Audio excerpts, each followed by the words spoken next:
তিনটা জটিলতম গুমের সেন্টার আয়নাঘর আমাদের এই ইনভেস্টিগেটররা তদন্ত করেছেন, আবিষ্কার করেছেন। তার মধ্যে টিএফআই সেল বলে যে সেলটা ছিল সেটার ভেতরে যেটা ভূগর্ভস্থ অনেকটা বলা যাবে সেমি ভূগর্ভস্থ সেলগুলো আবিষ্কার করেছে, যেগুলো ওয়াল তুলে বন্ধ করা হয়েছিল, ওয়াল ভাঙতে হয়েছে,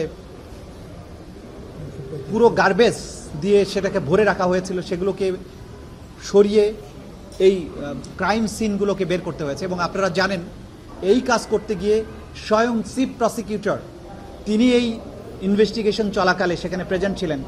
এবং আমরা যখন না বুঝে সেখানে বোমা ফিট করা ছিল, সেই বোমাগুলোর সাথে টাইমার সেট করা ছিল।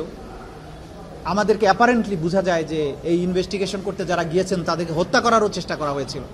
এত সব জটিলতার মধ্য দিয়ে যে কাজগুলো এগিয়েছে সেগুলো প্রতিদিন জনসম্মুখে আসেনি। সেই কারণে অনেকেই মনে করতে পারেন যে তদন্ত কাজ কিছু হয়নি। তদন্ত কাজ যা হয়েছে, যেদিন প্রথম দিন ফর্মাল চার্জ দাখিল হবে সেদিন থেকে সবাই উপলব্ধি করতে পারবেন।